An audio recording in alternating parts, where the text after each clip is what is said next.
उपमुख्यमंत्री अजित पवार यांच्या अचानक झालेल्या निधनामुळे महाराष्ट्राच्या राजकारणामध्ये एक प्रकारची पोकळी जी आहे ती पोकळी निर्माण झालेली आहे.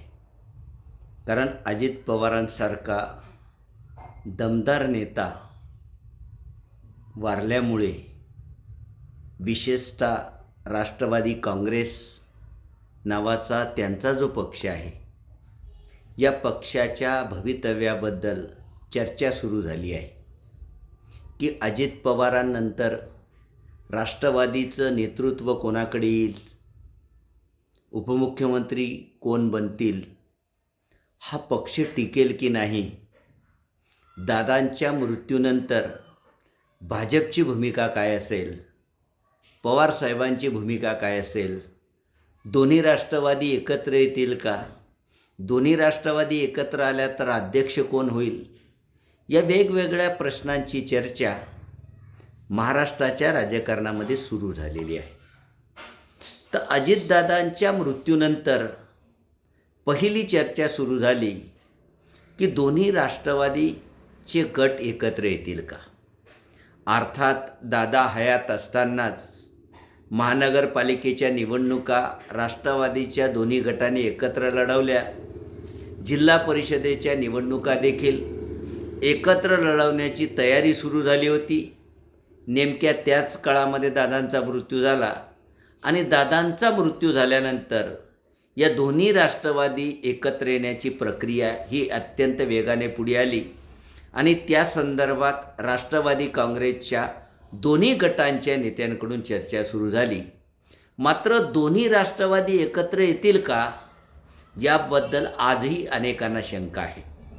ही शंका येण्याचं मुख्य कारण काय की राष्ट्रवादी काँग्रेसमध्ये फूट का पडली होती.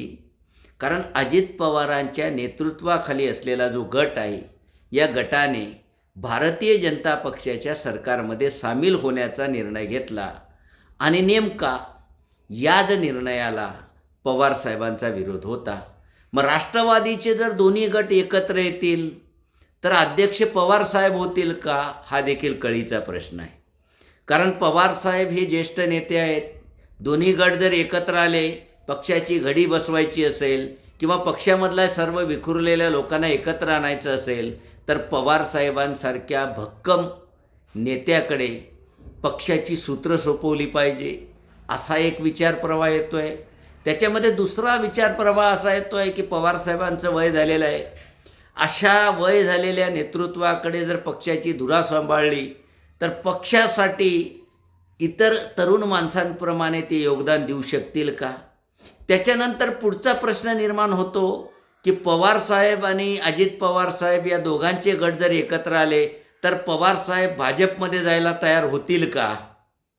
कारण भाजपमध्ये अजित पवार गेल्यामुळे पवारसाहेब नाराज झाले होते, त्याच्यामुळेच राष्ट्रवादीचे दोन तुकडे झाले होते. जर राष्ट्रवादीचे दोन्ही गट एकत्र आले तर पवारसाहेबांना भारतीय जनता पक्षाच्या सरकारला पाठिंबा देण्याशिवाय गत्यंतर नाही. कारण राष्ट्रवादी हा जो पक्ष आहे, या पक्षामधले बहुसंख्य नेते जे आहेत ते सहकार क्षेत्रामध्ये आहेत आणि या पक्षातल्या बहुसंख्य नेत्यांवर वेगवेगळे आरोप आहेत आणि या वेगवेगळ्या आरोपामुळे हे नेते या आरोपापासून बचाव करण्यासाठी भाजपच्या पाठीमागे गेले आहेत. आणि मग जर पवारसाहेबांनी विरोधात भूमिका घेतली तर हे दोन्ही गट एकत्र येऊ शकणार नाही, अशी पण काही शंका लोकांनी व्यक्त केलेली आहे. म्हणजे राष्ट्रवादीचे दोन्ही गट तेव्हाच एकत्र येऊ शकतील जेव्हा पवारसाहेब भारतीय जनता पक्ष जो आहे तो भारतीय जनता पक्षाला पाठिंबा देण्याचा निर्णय मान्य करतील, तेव्हा दोन्ही गट एकत्र येतील, अशा प्रकारचं मत व्यक्त केलं जात आहे. दुसरं मत काय व्यक्त केलं जात आहे की समजा राष्ट्रवादीचे दोन्ही गट एकत्र आले तर पक्षाचे अध्यक्ष कोण बनतील, सुनेत्रा पवार बनतील की पवारसाहेब बनतील. आता पवारसाहेब बनतील असं काही लोकांनी मत व्यक्त केलं आहे, पण त्यांच्या वयाचा हिशोब करून काही लोकांना असं वाटतं की सुनेत्रा पवार या अजित पवारांच्या खऱ्या उत्तराधिकारी आहेत, त्या पक्षाचे अध्यक्ष बनतील किंवा अजित पवारांच्या निधनानंतर जे उपमुख्यमंत्री पद रिक्त झालेलं आहे त्या उपमुख्यमंत्री पदावर त्यांची वर्णी लागेल. पण असाही एक नवा विचार प्रवाह राष्ट्रवादीमध्ये येतो आहे की सुनेत्रा पवार यांच्याकडे उपमुख्यमंत्री पदाची जबाबदारी सोपवली जाईल, पण विधिमंडळ पक्षाचा नेता वेगळा असेल. म्हणजे उपमुख्यमंत्री पद वेगळ्या लोकांकडे दिलं जाईल किंवा विधिमंडळ पक्ष नेतेपद वेगळ्या व्यक्तीकडे दिलं जाईल, अशी चर्चा सुरू झालेली आहे. म्हणजे सुनेत्रा पवार या उपमुख्यमंत्री बनतील आणि विधिमंडळ नेतेपद राष्ट्रवादीमधले जे दिग्गज नेते आहेत, सुनील तटकरे असतील, छगन भुजबळ असतील किंवा इतर जे नेते आहेत यांच्याकडे सोपवलं जाऊ शकतं, असा देखील एक प्रवाह आहे. किंवा दोन्ही राष्ट्रवादी जर एकत्र आल्या तर अजित पवारांच्या निधनामुळे जे अर्थमंत्री पद रिक्त झालेलं आहे, या अर्थमंत्री पदावर शरद पवार गटाचे जयंत पाटील यांची वर्णी लागू शकते. कारण त्यांनी याआधी अर्थमंत्रीपदी काम केलेलं आहे किंवा अर्थ मंत्रालयामध्ये काम करण्याचा त्यांच्याकडे अनुभव आहे, म्हणून त्यांच्याकडे देखील सोपवलं जाऊ शकतं. ही शक्यता जी आहे ती शक्यता व्यक्त केली जाते. आता याच्यामध्ये भाजपची भूमिका काय?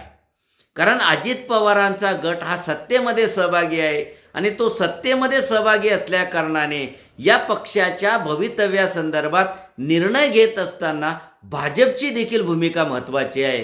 तर भाजप सुनेत्रा पवारांच्या नावाला पाठिंबा देतील का किंवा त्यांना उपमुख्यमंत्रीपद देतील काय, तर याच्याबद्दल असं मत व्यक्त केलं जात आहे की भारतीय जनता पक्षाकडून सुनेत्रा पवार यांच्या नावाला सहज पसंती मिळेल. कारण सुनेत्रा पवार या सरकारच्या दृष्टिकोनातून फारशा अडचणीच्या नाहीत. दुसरं महत्त्वाची गोष्ट अशी आहे की सुनेत्रा पवार यांना पद दिल्यामुळे जी सहानुभूतीची लाट येणार आहे त्या सहानुभूतीच्या लाटेचा फायदा भारतीय जनता पक्षाला पण मिळेल, राष्ट्रवादीला पण मिळेल आणि हा पक्ष चालवण्यासाठी पवार कुटुंबातल्याच व्यक्तीला संधी दिली हा संदेश देखील समाजामध्ये जाईल. म्हणून त्यांच्या नावाला भाजपकडून सहज पसंती मिळेल असं देखील म्हटलं जातं. किंवा काही अभ्यासक असं मानतात की सुनेत्रा पवारांकडे फारसा राजकीय अनुभव नाही, म्हणून त्यांना पद दिलं तरी भारतीय जनता पक्षाला फारसा फरक पडणार नाही. कारण सुनेत्रा पवारसारख्या फारशा अनुभव नसलेल्या व्यक्तींकडे उपमुख्यमंत्रीपद किंवा पक्षाध्यक्षाची जी जबाबदारी आहे ती पक्षाध्यक्षपदाची जबाबदारी दिली तर भारतीय जनता पक्षाला खूप स्कोप आहे. कारण भारतीय जनता पक्षाची एकंदर पॉलिसी अशी राहिलेली आहे की प्रादेशिक पक्षाचं जे नेतृत्व आहे या प्रादेशिक पक्षाचं नेतृत्वाचं पतन घडून आणायचं आणि आपला पक्ष मोठा करायचं, हे भारतीय जनता पक्षाची अनेक राज्यामध्ये रणनीती आहे. आणि नेमकी अजित पवारांच्या निधनामुळे ही त्यांना संधी मिळालेली आहे. कारण सुनेत्रा पवारांसारख्या अनुभव नसलेल्या नेतृत्वाकडे पद दिल्यानंतर भारतीय जनता पक्षाला आपला पक्षवाढीसाठी मोकळं रान मिळेल, म्हणून त्यांच्या नावाला सहज पसंती मिळेल असे देखील मत व्यक्त केलं जात आहे. त्यानंतर भारतीय जनता पक्षाचा राष्ट्रवादीच्या विलिनीकरणाबाबत काय व्ह्यू आहे याची देखील चर्चा सुरू झालेली आहे.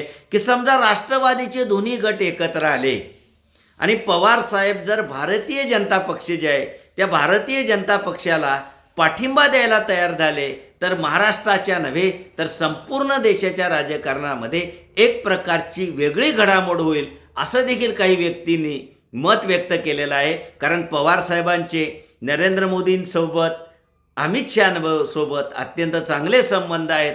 फक्त तात्विक विरोध म्हणून त्यांनी भारतीय जनता पक्षाच्या सरकारला पाठिंबा दिला नाही.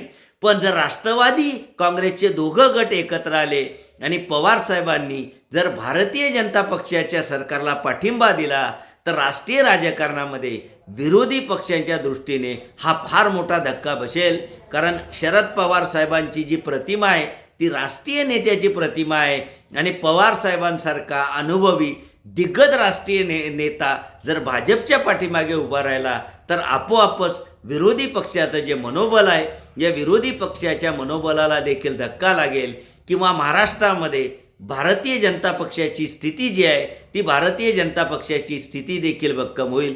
किंवा अजित पवारांच्या निधनामुळे रोहित पवार असतील, युगेंद्र पवार असतील यांचं राजकारणामध्ये महत्त्व वाढेल. निर्णय प्रक्रिया जी आहे त्या निर्णय प्रक्रियेमध्ये वाव मिळेल. किंवा अजित पवारांची जी मुलं आहेत, जय पवार असतील किंवा त्यांचा मोठा मुलगा असेल, यांचा पार्थ पवार असतील, तर यांचा देखील निर्णय प्रक्रियेमधला हस्तक्षेप वाढेल असं काही लोकांनी देखील मत व्यक्त केलेलं आहे. कारण सुनेत्रा पवारांकडे राजकीय अनुभव नाही किंवा राजकारणामध्ये महाराष्ट्राच्या कानाकोपऱ्यामध्ये जाऊन पक्षाची धुरा सांभाळणं, संघटन चालवणं त्यांना शक्य होणार नाही. म्हणून अनेकदा त्यांना मिळालेला सत्तेचा उपयोग जे आहे, त्यांची मुलं पार्थ पवार असतील, जय पवार असतील किंवा त्यांचे पुतणे रोहित पवार असतील, युगेंद्र पवार असतील, यांचं ऑटोमॅटिकच पक्षामध्ये वर्चस्व जे आहे ते वर्चस्व वाढेल. म्हणून अजित पवारांच्या मृत्यूनंतर पवार घराण्यातले जे इतर लोक आहेत, या इतर लोकांची देखील राजकीय बार्गेनिंग पॉवर जी आहे, ती राजकीय बार्गेनिंग पॉवर ही वाढेल किंवा राजकीय महत्त्व जे आहे ते राजकीय महत्त्व वाढेल. आणि या सर्वांमध्ये शेवटचा प्रश्न उपस्थित केला जातो की अजित पवारसारखा प्रभावशाली नेता वारल्यामुळे राष्ट्रवादी पक्ष पूर्वीसारखा दर्जेदार कामगिरी करू शकेल का, याच्याबद्दल देखील अनेक लोकांनी शंका व्यक्त केलेली आहे. कारण काही लोकांचं म्हणणं असं आहे की राष्ट्रवादी काँग्रेसमधले जे दिग्गज पुढारी आहेत, प्रफुल्ल पटेल असतील, छगन भुजबळ असतील, सुनील तटकरे असतील, धनंजय मुंडे असतील, हसन मुश्रीफ असतील, तर हे जे प्रभावशाली नेते आहेत, या प्रभावशाली नेत्यांना भारतीय जनता पक्ष आपल्या जाळ्यामध्ये ओढण्याचा प्रयत्न करेल. कारण राष्ट्रवादी काँग्रेसमधले जे बहुसंख्य नेते आहेत, हे सत्तेशिवाय राहू शकत नाही. आणि यांना जर सत्तेची ऊब भाजपने दाखवली तर या लोकांना भाजपमध्ये आणणं सोयीचं होईल. आणि जर अशा पद्धतीने हे लोक भाजपमध्ये गेले तर राष्ट्रवादी काँग्रेस पक्षाचा प्रभाव जो आहे तो आपोआप कमी होईल, अशी पण शक्यता काही लोकांनी व्यक्त केलेली आहे. तर या पद्धतीने अजित पवारांच्या निधनामुळे अनेक प्रश्न जे आहेत ते अनेक प्रश्न निर्माण झालेले दिसून येतात.